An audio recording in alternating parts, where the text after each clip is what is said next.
नमस्कार विद्यार्थी मित्रांनो, SYBSCच्या दुसऱ्या सत्राच्या कथादर्शन या पुस्तकातील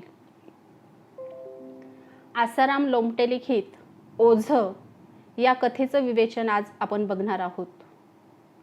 मी प्राध्यापिका डॉक्टर मीनाक्षी पाटील, श्रीमती पुष्पाताई हिरे, महिला महाविद्यालय मालेगाव. विद्यार्थी मित्र मैत्रिणींनो, ही जी कथा आहे ही आपल्याला एका भावात्मक पातळीवर अंतर्मुख करणारी कथा आहे. आसाराम लोमटे यांच्या ओझं या कथेतून ग्रामीण जीवन जाणीव प्रकट झालेली आहे.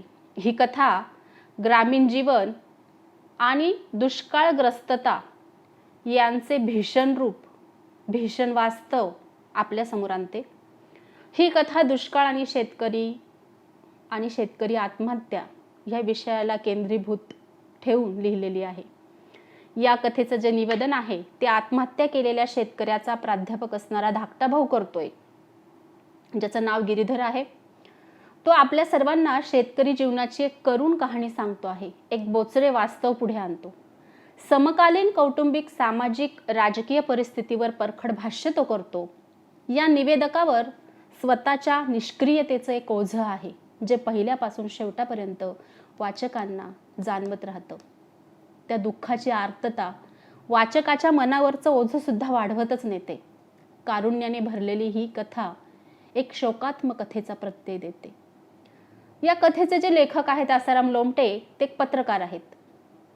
त्यांनी ग्रामीण भागाचे गौरवीकरण, भडकपणा, बटपटीतपणा टाळून जगण्यातला संघर्ष कसा आहे असं सांगणाऱ्या अनेक कथा लिहिल्या.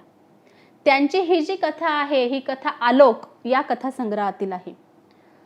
विद्यार्थी मैत्रिणींनो, मित्रांनो, आसाराम लोमटे यांच्या आलोक या कथासंग्रहाला साहित्य अकादमीचा पुरस्कार देखील मिळालेला आहे. या कथासंग्रहातील ही सर्वात करून तापदायक वाटणारी कथा आपल्यापेक्षा 7-8 वर्षांनी मोठ्या पण आत्महत्या केलेल्या शेतकरी भावाशी प्राध्यापक भावाने केलेला संवाद अशा स्वरूपात आहे. कथेत काही विलक्षण घडत नाही असंही म्हणून चालणार नाही. मुरलीचा मृत्यू म्हणजे या कथेतल्या निवेदकाच्या मोठ्या भावाचा मृत्यू, ज्याचं नाव मुरली आहे, ही अत्यंत दुःखदायक घटना आहेच. परंतु इतर ठिकाणी कथेमध्ये, कथेच्या वर्णनामध्ये कुठेही आपल्याला धक्का देणारे मोठे प्रसंग नाहीत. खूप साधी वाक्य आहेत, पण तरीही ही कथा अगदी पहिल्यापासून आपल्याला उद्ध्वस्ततेचा एक भयान अनुभव देते. थोरला भाऊ शेती करणारा, पण पावसाअभावी शेतीतून उत्पन्न काहीच नाही. उलट मातीत घातलेलं मातीत जाण्याची स्थिती. धाकटा कुटुंबाला लागेल तशी मदत करीत राहतो, की ज्याचं नाव गिरीधर आहे आणि तो शहरात राहतोय. मोठ्या भावाचं नाव मुरली, हा जो प्राध्यापक आहे याचं नाव गिरीधर आहे. या दोघांचा परस्परांवर कमालीचा जीव. ह्या दोघा भावांचे भावबंध असे उलगडत जातात की त्यातून कौटुंबिक जिव्हाळा, नात्यांची घट्टबीण या साऱ्यांचं एक मनोज्ञ चित्र समोर उभं राहतं. शेती करणाऱ्या थोरल्या भावाला आपल्या मुलीची, म्हणजे त्या मुलीचं नाव चतुरा आहे, या चतुराची काळजी असते. तिनं आपल्या भावाच्या घरी राहून शिकावं, म्हणजे शहरात राहून शिकावं अशी त्याची खूप इच्छा, पण ते काही साध्य होत नाही. त्यामुळे हा कमालीचा दुखावला जातो, म्हणजे मुरली मोठा भाऊ कमालीचा दुखावला जातो. पावसाअभावी वाया गेलेलं बियाणं, खाजगी फायनान्स कंपनीकडून घेतलेलं कर्ज, त्यातच लागलेलं दारू पिण्याचं व्यसन, असं सारं कथेत येतं. कलकलत्या उन्हात सावली घेऊन आलेल्या ढगानं निघून जावं आणि उभ्या जन्माचीच दुपार व्हावी तसं तिचं झालंय. हे वहिनीच्या आयुष्याबद्दलचं त्याचं भाष्य. किंवा जेव्हा त्याला थोरल्या भावाच्या व्यसनाचं कळतं की तो खूप दारू प्यायला लागलाय, तेव्हा निवेदक म्हणतो, आधी वाटायचं लांबून लांबून धूर दिसतोय, पण आता पायाखालीच विस्तव आल्यासारखं जाणवायला लागलं. या साऱ्यांमध्ये कमालीच्या, या वाक्यांमध्ये, या भावनांमध्ये कमालीच्या काळीच कुरतडणाऱ्या भावना आहेत. कुणाही संवेदनशील माणसाची झोप उडवण्याची ताकद या कथेत आहे.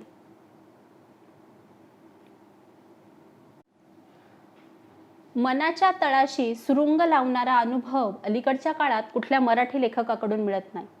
तो इथे आसाराम लोमटे यांच्या या कथेत मिळताना दिसतोय. कथेच्या कोणत्याही टप्प्यावर शीर्षकाने सुरुवातीलाच आखून दिलेल्या रेषेपासून कथानक जराही ढळत नाही. ओझं कथा वाचत असताना आपल्या मनावर ही कथा ओझं ठेवत जाते. ही कथा एकाच वेळी हेलपाटून टाकणारी आहे, पण मात्र त्यातून सुटकेचा अनुभवही देणारी आहे. गेल्या काही वर्षात ग्रामीण पार्श्वभूमी, दुष्काळ यांचे एक अजोड जोडी तयार झाली आहे.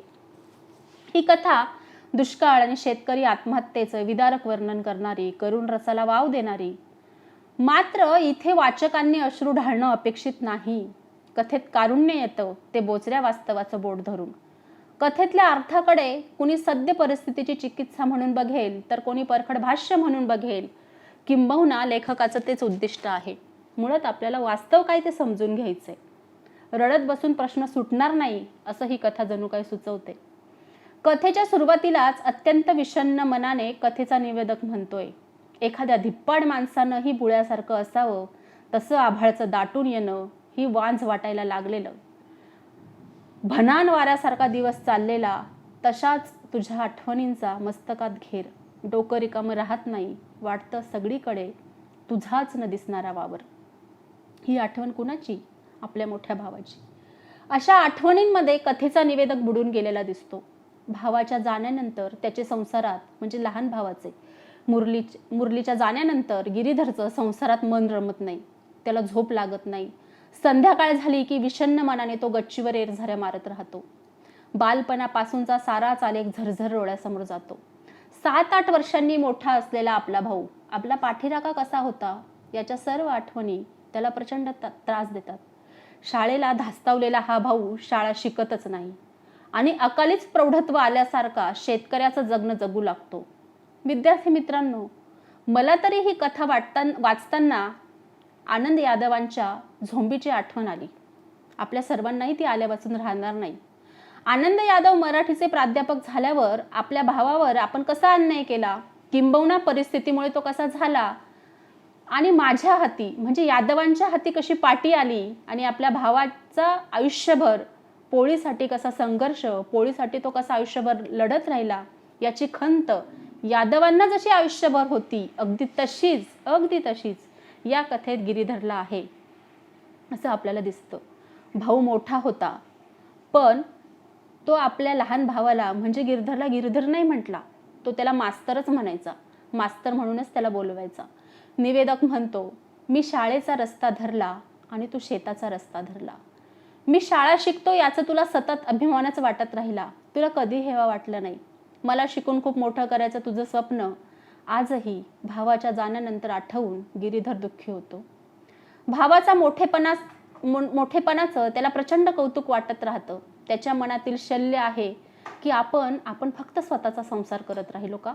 आपली मुलं इंग्रजी शाळेत जातात, मात्र भावाची मुलगी चतुरा, तिला आपल्या घरी शिकायला ठेवावं ही त्याची इच्छा काही आपण पूर्ण करू शकत नाही. तसं त्यानं बोलूनही दाखवलं होतं, चतुराला तुझ्या घरी शिकायला घेऊन ये. पण जेव्हा त्याने आपल्याला असं विचारलं, तेव्हा काही आपण त्याला पटकन होकार दिला नाही आणि मुरलीने काय समजायचं ते समजून घेतलं. गिरीधरची पत्नीही त्या गोष्टीला विरोध करते. याचा खेद गिरीधरला वाटत राहतो. एक मोठं ओझं आपल्या मनावर आयुष्यभर राहील हे त्याला सतत जाणवत राहतं. गिरीधरला तो दिवस आठवतो. प्राध्यापकांचा संप चालू होता. कॉलेजला जायचा प्रश्नच नव्हता. खरेदी करावी म्हणून गिरीधर बाजारात जातो. तेवढ्यात गावाकडच्या फोनवरून मोबाईलवर बेल वाजते. फोन उचलताच पलीकडून रडारड चाललेला मोठा गोंधळ उडाल्यासारखा गलका गिरीधरला ऐकू येतो. छातीत कळ निघाल्यासारखं वाटतं. गिरीधरचे हातपाय गळून जातात. गिरीधर रस्त्याच्या कडेला गाडी लावून थरथरत्या हाताने मोबाईल कानाला लावतो आणि कुणाचा तरी आवाज ऐकू येतो. गुरुजी, ताबडतोब निघा, मुरलीनं औषध घेतलंय. अंगाला प्रचंड घाम सुचत नाही. गिरीधर पटकन म्हणतो, त्याला दवाखान्यात नाही, आम्ही 1-1.5 तासात येतोच. गाडीला किक मारून गिरीधर पटकन घरी जातो. मुलं शाळेत गेलेली असतात. बायकोला सांगतो तर ती हिशोबी अंदाजानेच त्यांना म्हणते, तुम्ही एकटेच जा. तिचं हे सुचवणं गिरीधरला अजिबात आवडत नाही. तो तिचं ऐकत नाही. तो मुलांना शाळेतून घेऊन येतो आणि गावाला जायला निघतो. आता मुलांना काय माहिती, मुलांना भारी आनंद होतो. गावाला गेलो म्हणजे आता बैलगाडीत बसायला मिळणार. त्यांना काय माहित नेमकं काय घडलं. मुलांचे प्रश्न सुरू. प्रवासात ते सतत प्रश्न विचारत राहतात. हे झाड कशाचं होतं, हे मंदिर कोणत्या देवाचं आहे. गिरीधर मात्र गप्प. पुन्हा फोन येतो. पुन्हा तोच गलका, लवकर या, सगळेच वाट पाहिलेत. गिरीधर म्हणतो अर्ध्यात आलो आहे, पोहोचतोच. एकाएकी गिरीधरचे डोळे भरून येतात. काय चित्र असेल ते त्याला डोळ्यासमोर दिसू लागते. दरवाजात पाऊल टाकताच दिसतं की मुरलीला भिंतीला टेकून बसवलं आहे. वाड्यात लोकांची तुफान गर्दी आहे. गिरीधर आपल्या आईला बाई आणि वडिलांना दादा म्हणत असे. बाई तीरासारखी धावत गर्दीतून माझ्यापर्यंत आली, गिरीधर सांगतो. तिच्या गळ्यात पडलो. लहानपणीच्या सगळ्या गोष्टी आठवायला लागल्या आणि हुंदक्यान वाटे उमाळे बाहेर पडायला लागले. गावाकडचा आधार तुटला. गिरीधर मनातल्या मनात मुरलीला प्रश्न विचारत होता. हा वाडा, ही कुणबी, हे जित्राप कोण पाहणार. आता सगळं आपण गेल्यावर याची काय वाट लागायची, याचा थोडा तरी विचार करायचा. तिकडं वहिनीनं हंबरडा फोडला. साऱ्या जिंदगीची जाळभात झाली की ग माय, आता कोणासाठी जगू. हे वाक्य ऐकून गिरीधरच्या काळजाचं पाणी पाणी झालं. मुरलीचा अंत्यविधी पार पडताच सारं घरच उद्ध्वस्त झाल्यासारखं झालं होतं. मुरली आता असणार नाही या विचारानं गाडीचं एक चाक मोडल्यासारखं वाटलं. बाई दादानी तर अन्नच सोडलं. गिरीधरला मुरलीचं शहराकडे येणं, पीक पाण्यासाठी पैसे मागणं सगळं आठवू लागलं. गिरीधर मनातल्या मनात म्हणतो, मी त्याला कधी नाही म्हटलंच नाही. पेरा व्हायचा मात्र पाऊस नसायचा. त्या चिंतेनं गावाकडचे सगळे लोक नवस सायास करायचे. तसं मीही पावसाची काळजीच करीत बसायचो. गिरीधर हा अर्थशास्त्राचा प्राध्यापक होता, पण त्याला गावाकडचं गणित काय कधी सुटलंच नाही. शेतीचं गणित त्याला सुटलं नाही. घराचं गणित त्याला सुटलं नाही. पेरण्या वाया जायच्या, पावसासाठी लोक वनवन करायचे. एकदा पोळ्याला गिरधर गावाकडे गेला. तेव्हा बाई दादाकडून मुरली आता दारू प्यायला लागलाय हे गिरीधरला समजतं. गिरीधर मुरलीला समजावून सांगतो, पण मुरली उडवाउडवीची उत्तरं देतो. असाच एकदा मुरली गावाहून शहराकडे आल्याचं आठवतो. बायकोला वाटलं पैसे मागायला आला. बायको म्हणते, कसं आता पैसे मागितले तर अजिबात देऊ नका, गावाकडे किती दिलं तरी कमीच. त्या दिवशी मुरलीनं एक वेगळाच प्रश्न विचारला. मास्तर, यावर्षीपासून चतुराला इथल्या शाळेत घालता येईल काय? मात्र या प्रश्नानं वातावरण शांत झालं आणि मुरलीची निराशा झाली. मुरलीनं काय समजायचं ते समजून घेतलं. गिरीधरची मुलगी केतकी, तिचा शाळेचा ड्रेस, टाय, बूट सारं पाहून मुरलीला कदाचित तिच्यात चतुरा दिसली असावी. त्याचे डोळे पाण्याने डबडबले. कालांतराने एकदा वहिनींचा भाऊ गिरीधरकडे येतो आणि मुरलीच्या व्यसनाबद्दल तक्रार करतो. त्यानंतर गिरीधर गावाकडे त्याला समजवण्यासाठी जातो. त्या विषयावरनं बाई दादांची भांडणं होतात. त्या दिवशी वहिनी आणि चतुराच्या चेहऱ्यावरही गिरीधरला प्रश्नचिन्ह आणि चिंताच दिसते. त्या दिवसानंतर मुरलीच्या बोलण्याचा सूर बदललेला दिसतो.